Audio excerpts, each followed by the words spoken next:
मोहतरम हज़रात, इस हकीकत का तफसील मैं आपके सामने एक मुख्तसर सी हदीस पढ़ी थी।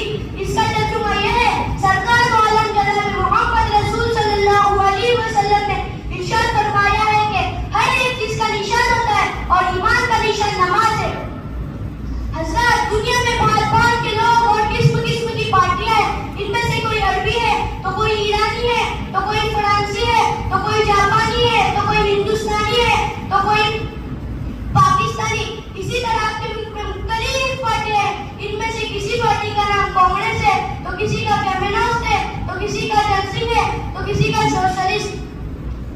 बावजूद ये कि इन तमाम पार्टी कौमों में आपकी इनके तरह खाते पीते इंसान है, मगर इनकी अलग अलग निशानियां हैं। आप इन निशानियों को देखकर मालूम कर लेते हैं कि फला कहाँ का रहने वाला है या फला किस पार्टी से ताल्लुक रखता है। ये तो गुफ्तगू इन चीजों के बारे में जो हमारे निगाहों से गुजरती है मगर हमें दिखाई नहीं देती। मगर कुछ चीजें ऐसी होती है जो हमें दिखाई नहीं देते मगर इनके निशानात होते हैं। मसलन के तौर पर हवा हमें दिखाई नहीं देती, मगर जब पत्तियां हिलती है तब मालूम पड़ता है कि हवा चल रही है।